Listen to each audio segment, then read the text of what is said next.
Hey everybody, welcome back. I've got a great video lined up for you. The BIS, who is the Central Bank of Central Banks, has the Financial Stability Board, and they have this BIS Innovation Conference, and there's some really good information coming out about Basel III tokenization and framework that I have to play for you. It's July 4th, and I've recorded 2 videos today, but this just came up. I've listened to these, and it's super important that we get into this information. I wanted to get it down on record because I don't want to forget about this. This is really important. So we're going to talk about tokenization of assets. I'm going to show you how much money is in the world and why this is so important for crypto, and we're going to talk about this. It's really big. So let me just play this. Without further ado, let's get into this. Okay, here we go. Thank you, Fernando. Thanks for inviting us to talk about our work. Let me slow down. Assets, Apologies. like Martin said, has been taking up a lot of time and mental energy in terms of thinking about what the next step should be. If I can just start with a big picture sort of framework, which I think you're hearing from each of us. I just want to sort of maybe put it into my own words, which is I think there's 3 things that we probably are all trying. You've heard a lot about us trying to agree on minimum standards that can be applied globally. And that's a lot of what you've heard is us working on that. And Martin was just... Okay, listen to what he's saying here, because he's going to talk to you about why it's so important that regulation needs to be the same in every country so crypto can flow across borders without any issues. He talks about it in great detail here. Let me play this. Just alluding to the second one, which is once we have those in place, we have to work to ensure that those are implemented consistently around the world. You can't have pockets where it's not implemented. It just doesn't work at that point. And then the third piece is, I think you heard it a few times already, is this is an area that's just changing rapidly. Martin referred to 3 different phases. Neil referred to some changes and how hard it is to categorize things. We have to have a framework in place that ensures that we're going to cooperate, coordinate, and share information, because once we put these standards in place, we can't just sit back and go, it's done. We have to be talking to each other all the time. So that's the sort of big picture of what we've been working on. In focusing on that first part and agreeing on those standards, what has the FSB done? In 2020, we released our first set of recommendations, high-level recommendations, and they were focused on global stablecoin arrangements. In 2022, October of last year, we released a set of recommendations on crypto assets, activities, and markets, a broader set of crypto assets. Great, guys. Reason why it's so important for stablecoin is because central bank digital currencies, right? Stablecoin regulation always goes first in any country because they need that for their wholesale CBDCs.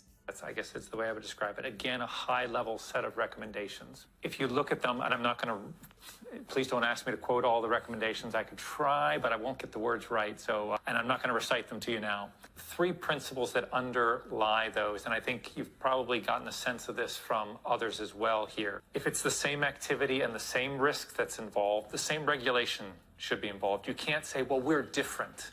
If the same risk is there, it's got to be the same regulation. The technology, we've taken a neutral approach. So what is the underlying technology? Again, it goes back to that first principle. If it winds up with the same risk, I don't care what the technology is underneath. So we have been technology neutral in the recommendations that we put out. That's what you're supposed to do.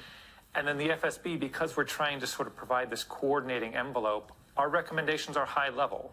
They're not going to give you specific nitty-gritty standards and guidance. That's what my colleagues here are working on. So they're high level and they're designed to be flexible.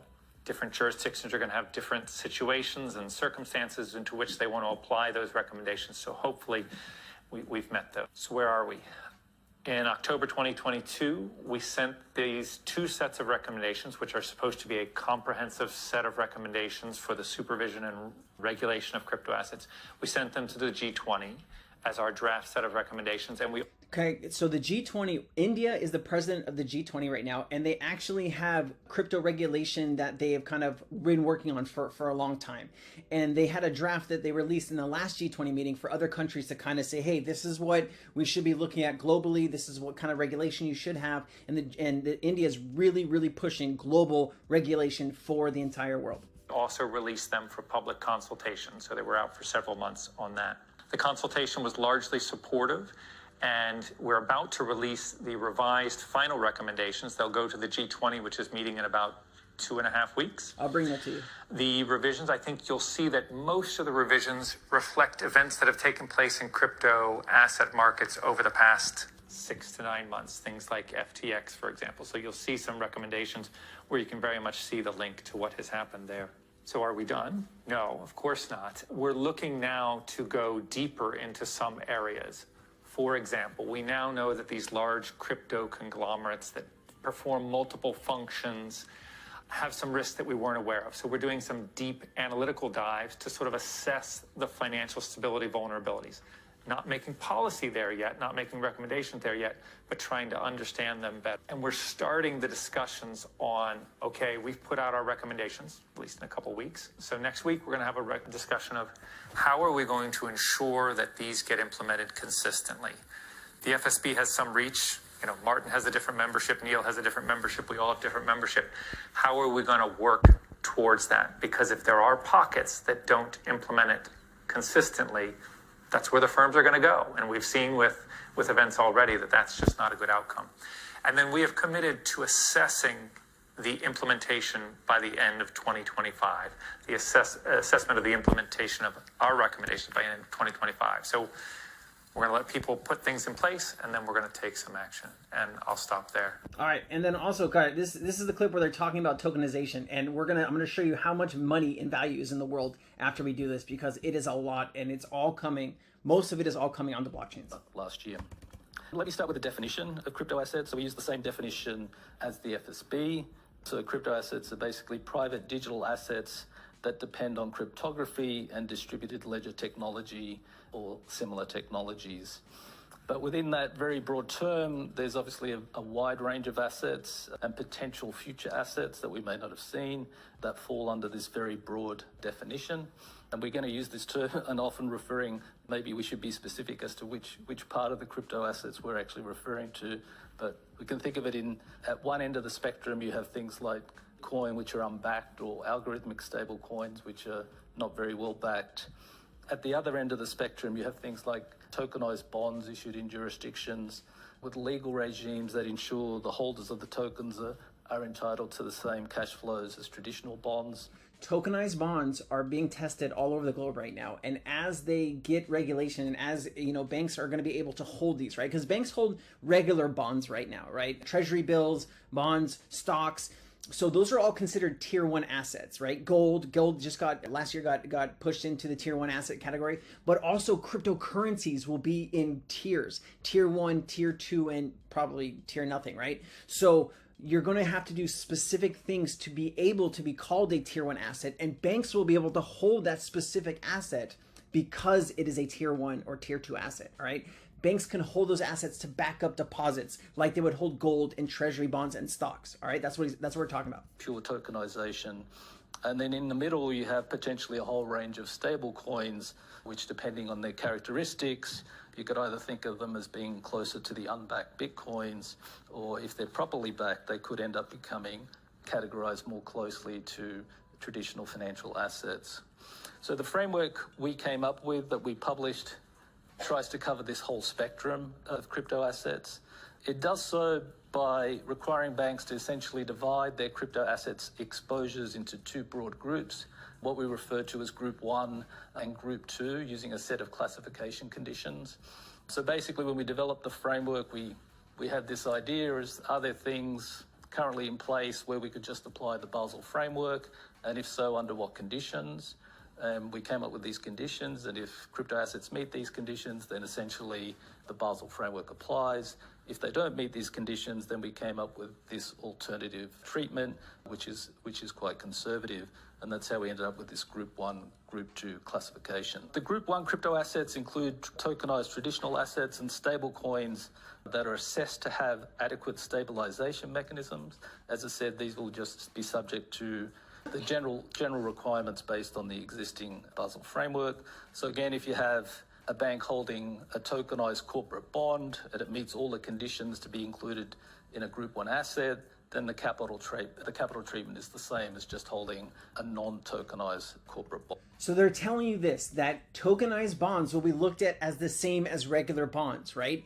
And as we move into this new fourth industrial revolution, all of this value is going to be tokenized. Like we've been saying a lot on this channel, if you're new, this is your first video, everything of value, stocks, bonds, derivatives are going to be tokenized. Gold, silver, palladium, platinum, all the metals coming out of the grounds, energy. You're going to have natural gas, oil. You're also going to have different also assets in that same. I'm going to show you all the assets after this, but there's a whole list of different things. Real estate, all this stuff I'm going to show you just after this guy's finished. Any crypto asset that fails any of these conditions that we've put in place falls into Group 2, and this would include any stable coin that's assessed not to be stable, and anything that's unbacked, such as Bitcoin, and any algorithmic stable coin. And under the finalized standard that we issued last year, the Group 2 crypto assets are subject to a very conservative treatment. In effect, they have to be fully covered. Any bank exposure has to be fully covered with capital. When the committee finalised the standard in December of last year, it also published a list of topics that it would continue to review during the course of this year and next. So there may or may not be additional refinements to the standard. Let me just mention two elements that we're working on. First, I mentioned earlier that stablecoins that are assessed to have a reliable stabilisation mechanism can be in Group 1.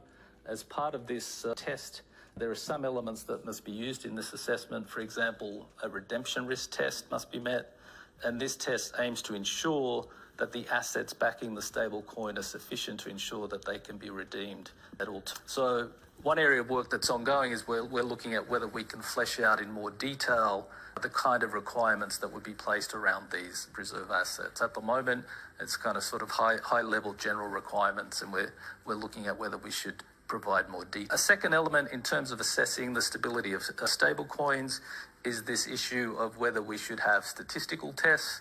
In our initial consultation, we had a specific statistical test to test whether the stable coin value actually, whether it was close enough to the par value that it is pegged to. In the final consultation, we actually removed it. We didn't think at the time that they were reliable enough, but there is ongoing work to see if there are statistical tests that we think could be useful. Secondly, the way the current standard is written, it is highly unlikely that any crypto asset that uses a permissionless blockchain can meet the requirement to be included in our Group 1 classification. So in a sense, if it's on a permissionless blockchain, you can't apply the Basel framework. You need to apply this new approach, this Group 2 approach. However, as part of the agreement, when we published the standard last year, we agreed to examine permissionless blockchains in more detail and investigate whether the risk can be sufficiently mitigated to allow for their future inclusion. And finally, the Basel Committee announced as part of its 2023-2024 work plan that we would be undertaking further work on banks as stablecoin issuers and banks as custodians of crypto assets. So there's also work planned in those areas. So I'll stop there. All right, so check it out, guys. And so what he's talking about here is kind of Group 1, Group 2, right? Meets classification conditions, tokenized traditional assets, Group 1, Group A, A1, AB, stablecoins, capital treatment generally based on existing Basel framework. And then Group 2 is do not meet classification conditions, tokenized traditional assets, stablecoins, unbacked crypto assets, market risk and rules, a netting 100% capital charge, right? And so also I wanted to show you this, right? All the money in the world, right? And this is kind of all the money. You got silver, and these are in billions. One black square is 100 billion, okay? So 100 billion in silver, cryptocurrency, obviously this is growing. Then military spending, US budget, coins and banknotes for different countries here, US, Europe, I think this is China, this is Japan. Excuse me. Fed's balance sheet, billionaires, we don't care about that. So gold, right? Gold is I think 12 trillion something, give or take. Fortune 500 companies, stocks, right? So look at how much money's in the stock market, right? All of this stuff, all these stocks are going to be tokenized, right? And that way the value can move seamlessly on blockchains. Money supply. You have global debt, which is hundreds of trillions of dollars, right? You also have global real estate, which is $328 trillion. Global wealth. These are, different companies, investors, and different things. Derivatives. This is what we should focus on. Derivatives is a $558 trillion low estimate. It's basically $600 trillion to $1 quadrillion, and that's public, okay?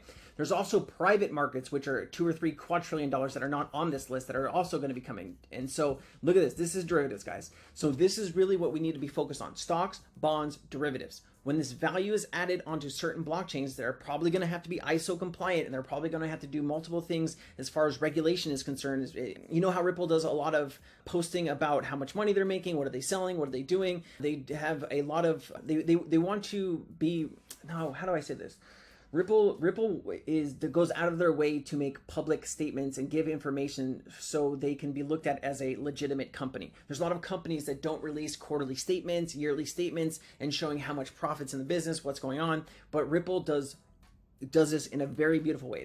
They put everything out there and they try to be over-regulated in the market, if that makes sense to you. But guys, just this is going to, all this money is going to come on to blockchains.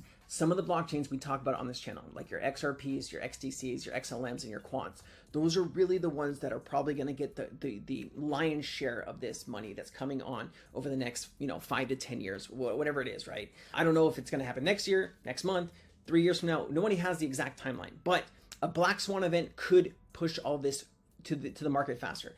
If the SWIFT system was attacked and basically was seen as an insufficient system that can't be used anymore, there's definitely going to be a big push into the tokenization of all of these assets. So we're waiting. The US needs to pass regulation. The G20 needs to do their thing. And as we go into 2024, guys, we are going to head into the biggest bull market you've ever seen in your life. Because of why? Because the whole world will have regulation by then.